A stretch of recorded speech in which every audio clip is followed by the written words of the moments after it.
Hello everyone, দেখো এখন অবধি আমরা তড়িতাবেশ সম্বন্ধে জেনেছি, তড়িতাবেশের ব্যবহারিক প্রয়োগ সম্বন্ধেও জেনেছি, রাইট? তো দেখো, তড়িতাবেশের ব্যবহারিক প্রয়োগের পরে আমাদের যেটা জানতে হবে সেটা হচ্ছে আকর্ষণের পূর্বে আবেশ হয়, এই কথাটা। তো আমি প্রথমে এখানে একটা জিজ্ঞেস চিহ্ন দিয়ে যদি বলি, প্রশ্নটা তোমাদের দিকে যদি বলে দিই যে আকর্ষণের পূর্বে আবেশ হয়, সত্যি নাকি মিথ্যা? তোমরা এটা কতটা বেশি বিশ্বাস করো, বা তোমাদের কি মনে হয় আগে আকর্ষণ হয় নাকি আগে আবেশ হয়? রাইট? তো এইটা আমরা দেখব, ঠিক আছে? তো দেখো, আবেশ মানে কি? আমি একটা পরিবাহীকে, একটা আহিত পরিবাহীকে একটা অনাহিত পরিবাহীর কাছে নিয়ে আসলাম, রাইট?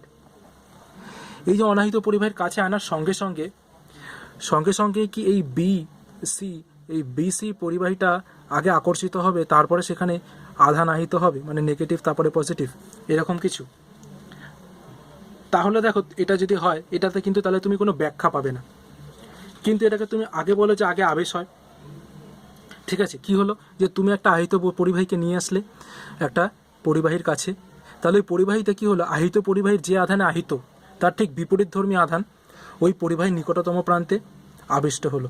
এবার এই দুটো বিপরীতধর্মী আধান আমরা কি জানি, বিষম প্রকৃতির আধান পরস্পরকে আকর্ষণ করে। তার জন্য কি হচ্ছে, এই আহিত পরিবাহীর আধানকে এ অ্যাট্রাক্ট করবে, তাই জন্য কাছে চলে আসবে, ঠিক আছে? তো এইটাই হচ্ছে ব্যাখ্যা। তাহলে দেখো, আগে কোন জিনিসটা হলো? আগে কি আকর্ষণ হলো তারপরে আবেশ হলো, নাকি আগে আবেশ হলো তারপরে আকর্ষণ হলো? তো দেখো, এখানে উত্তরটা তোমরা নিজেরাই বলতে পারবে। আগে আবেশ হলো, তারপরে আকর্ষণ হলো, ঠিক আছে? তো দেখো, এখানে আকর্ষণ হলো। আচ্ছা, তুমি তো এখানে অনেকে বলতেই পারে যে স্যার এখানে তো প্লাস আছে, এখানেও প্লাস আছে, সম প্রকৃতির আধান তো নিজেদের মধ্যে বিকর্ষণ করে, তাহলে আপনি কেন শুধু আকর্ষণ করার কথা বলছেন? বলতেই পারো তোমরা। এবার আমি তোমাদের একটা কথা বলি যে দেখো, এখানে একটা প্লাস আধান আছে, এখানে একটা মাইনাস আধান আছে, আর এখানে একটা প্লাস আধান আছে, এখানে একটা প্লাস আধান আছে। তাহলে দেখো, এদের মধ্যে দূরত্বটা আর এদের মধ্যে দূরত্বের একটা ব্যবধান আছে, তো একটা পার্থক্য তুমি দেখতে পাচ্ছ তো, স্লাইটেস্ট পার্থক্য। তো দেখো, এই প্লাস এই মাইনাসকে যতটা বলে টানবে এদিকে, ধরো F1 আকর্ষণ বল, আর এই প্লাসকে যতটা বিকর্ষণ বলে ঠেলে দেবে, ধরো F2। F1 ধরে নাও যদি 10 নিউটন হয়, F2 ডেফিনেটলি 10 নিউটনের কম হবে, ঠিক আছে? মিনিমাম 9 নিউটন তো হবেই, কিন্তু 10 নিউটন কিন্তু হবে না, কারণ এখানে কিন্তু ডিস্টেন্সটা একটা ম্যাটার করছে। তাহলে দেখো তো, এদিকে 10 নিউটন আর এদিকে 9 নিউটন, তাহলে আলটিমেটলি কোন দিকে বেশি বলটা প্রয়োগ হচ্ছে? এদিকে 10 নিউটন, মানে এদিকে 1 নিউটন হচ্ছে না, মানে 10 মাইনাস 9 নিউটন, রাইট? একই না? এটাই হচ্ছে আমার কথার পয়েন্ট, যে এই প্লাস আধানটা প্রথমে আবেশ করছে, ওই আবেশ করে যে ঋণাত্মক আধানটা নিকটতম প্রান্তে তৈরি করছে, সেই নিকটতম প্রান্তের বিপরীত আধানের প্রতি ওর আকর্ষণ বলটা যতটা বেশি হবে, তার সাপেক্ষে এই দূরবর্তী প্রান্তে বিকর্ষণ বলটা কম হবে, বিকর্ষণ বলের মানটা কম হবে। তাই বিকর্ষণ বল অপেক্ষা এখানে আকর্ষণ বলটাই প্রাধান্য পাবে আর আকর্ষিত হবে, ঠিক আছে? এইটা হচ্ছে আকর্ষণ পূর্বে আবেশের ব্যাখ্যা। তাহলে আগে কি হচ্ছে? একদম ঠিক আবেশ, তারপরে কি হচ্ছে? আকর্ষণ। ওকে, আচ্ছা। এরপরে আমাদের খুব ভাইটাল একটা টপিক আছে, সেটা হচ্ছে এই যে হেডিংটা দেখে নাও, এখানে স্টার দেবে, হ্যাঁ সরি, এটাতে স্টার দিয়ে রাখবে, ট্রিপল স্টার।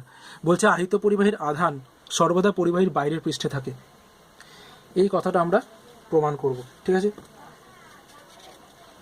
দেখো, এটা একটা পরীক্ষা যদি বলা যায়, এটা একটা স্টোরি আছে। স্টোরিটা কি? এটা স্টোরি হচ্ছে কুলম, যার নাম আমরা মানে কুলম যে আধানের আমরা একক হিসাবে ব্যবহার করি, সেটা তো একজন বিজ্ঞানীর নাম কুলম। তো কুলম একটা পরীক্ষা করতে চেয়েছিলেন, যেটা আসলে যে পরীক্ষাটার চেষ্টা তুমি বলতে পারো যে বায়োটও করতে চেয়েছিলেন, তো সেটাই কুলম করে সাকসেসফুল হন। কীরকম পরীক্ষাটা? দেখো, পরীক্ষাটা এরকম যে আমরা একটা গোলক নিচ্ছি, একটা ফাঁপা গোলক। কী গোলক? না ফাঁপা গোলক, যেটা একটা অন্তরকের মাধ্যমে, একটা স্ট্যান্ডের মাধ্যমে দাঁড়িয়ে আছে। ওকে, এবার এই গোলকটার কী হচ্ছে, যেহেতু ফাঁপা, তো আমি ধরলাম যে গোলকটা ধনাত্মক আধানে আহিত। এবার দেখো, ফাঁপা গোলক ধনাত্মক আধানে আহিত, তার মানে কি আধানটা পুরো গোলকে ছড়িয়ে আছে, তাই তো?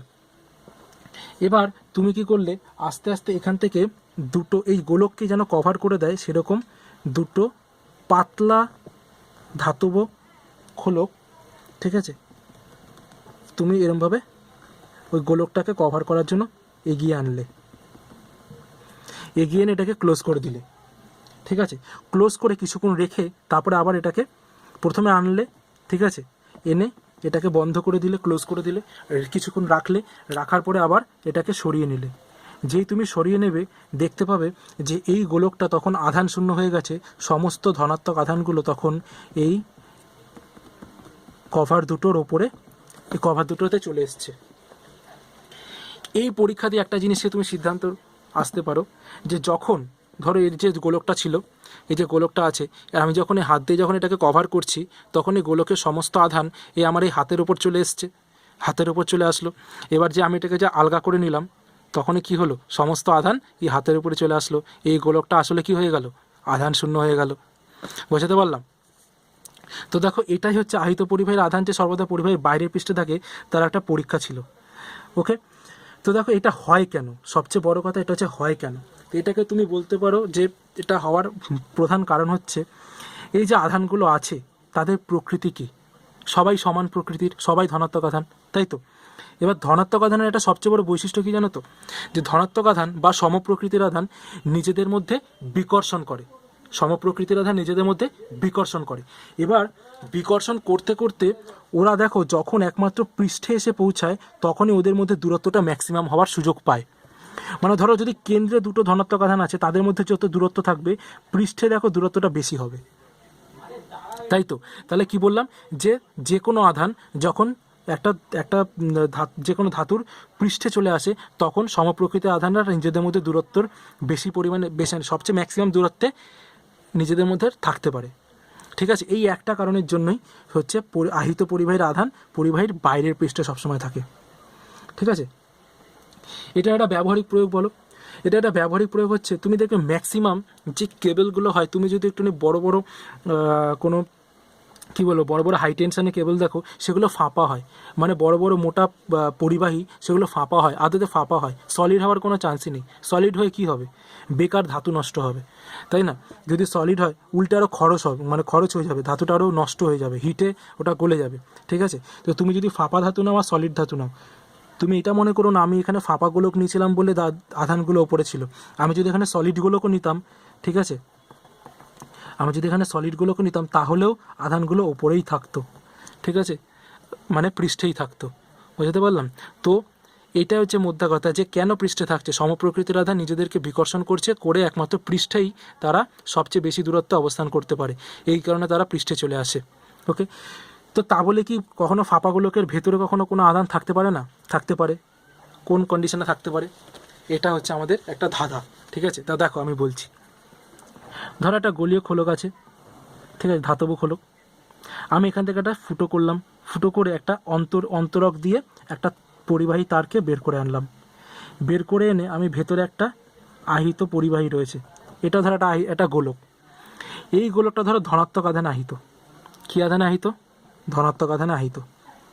তাহলে দেখো এই ধনাত্মক আধানে আহিত গোলকটার নিকটতম প্রান্তে এই ধাতব গোলকে যেটা আছে সেটা হচ্ছে ভেতরের দিকটা, তাই না?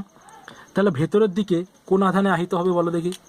এই প্লাসের জন্য এই বড় গোলকটার ভেতরের দিকে নেগেটিভ আধানে আহিত হবে, ঋণাত্মক আধান আহিত হবে।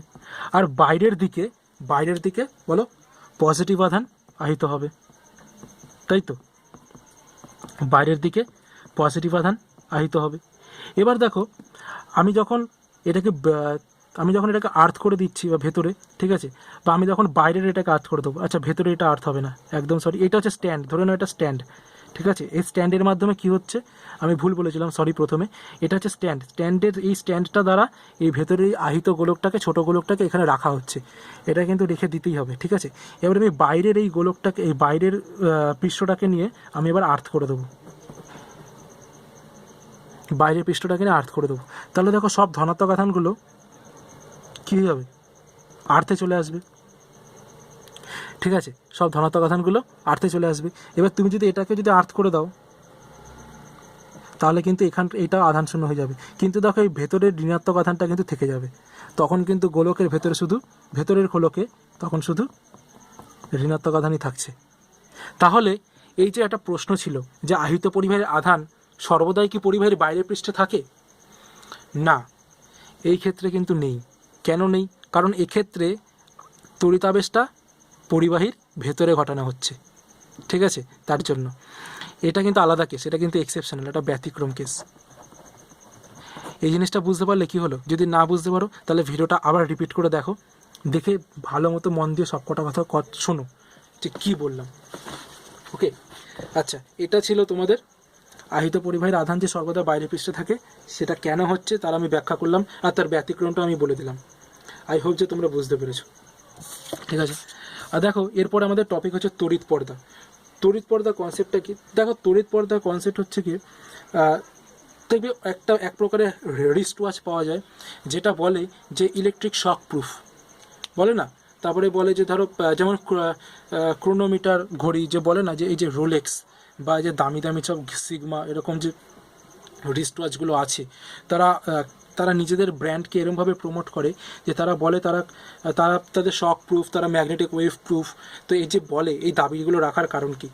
রাখার কারণ হচ্ছে কি, দেখো ওই ঘড়ির নিডলগুলো, ওই ঘড়ির হাতগুলো মানে সুচগুলো মেটালের হবে কি হবে না, বা মেটালের যদি হয় তাহলে সেগুলো বাইরের external electric field plus magnetic field দ্বারা এফেক্টেড হবে কি না, সেটা ওরা কি করে দেয়, একটা স্ক্রিনিংয়ের মাধ্যমে একটা গণ্ডি বলতে পারে, একটা গণ্ডি করে দেয় বা একটা কভার আপ করে দেয়, যার মাধ্যমে কি হয় যে ইলেকট্রিক ফিল্ড বা ম্যাগনেটিক ফিল্ড ওই নিডলগুলোকে কোনো রকম কোনো হার্ম করতে পারে না।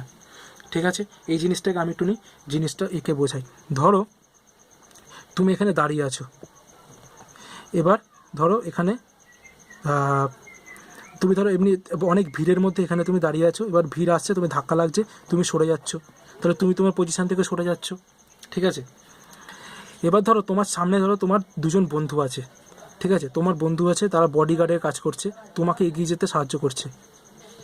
ভিড় কিন্তু আছেই, তোমার দুজন বন্ধু কী করছে, এদিকে রয়েছে আর এদিকে রয়েছে, ওরা প্রথমে ভিড়গুলোকে এরকম বাইপাস করে দিচ্ছে আর আস্তে আস্তে এগোচ্ছে, আর তুমি আস্তে আস্তে এগোচ্ছো। তাহলে দেখো তো এই ভিড়গুলো আসছে, এসে এদিকে বাইপাস হয়ে যাচ্ছে, হয়ে আবার তোমার পেছনে আবার ওরা মিলে যাচ্ছে, ভিড়গুলো আসছে বাইপাস হয়ে যাচ্ছে, আবার পেছনে ওরা মিলে যাচ্ছে। বুঝতে পারলাম, তুমি কিন্তু আনএফেক্টেড রয়েছো। কেন? তার কারণ তোমার সামনে তোমার দুজন বন্ধু তোমাকে বডিগার্ডের মতো কাজ করছে। এইটাকে বলা হয় স্ক্রিনিং বা পর্দা। ঠিক আছে, পর্দা সেন্সটা এটা, যে তড়িৎ ক্ষেত্র বা চৌম্বক ক্ষেত্র যাই হোক না কেন, ও সেটা বাইপাস করে দেয়। ঠিক আছে, তো সেরকমই তড়িৎ পর্দা বা ইলেকট্রিক স্ক্রিন, এই কনসেপ্ট আমরা দেখে নেব। দেখো বলছে কোনো স্থানে এমন কোনো ব্যবস্থা দ্বারা পৃথক করে রাখা যায়, কোনো একটা স্থান বা কোনো একটা যন্ত্রকে আমি আইসোলেট করে রাখছি, যে ওই স্থানে তড়িৎ ক্ষেত্র কোনো রকম কোনো প্রভাব বিস্তার করতে পারবে না। তখন যে সিস্টেম দ্বারা তুমি ওটাকে আলাদা করে রাখছো, সেটাকে বলা হবে তড়িৎ পর্দা।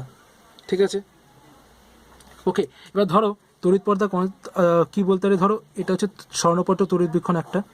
ঠিক আছে, এবার ধরো স্বর্ণপট্ট তড়িৎবীক্ষণের এটা বাক্স, এবার এইটার একটা নির্দিষ্ট চার্জে আয়তনে আহিত আছে।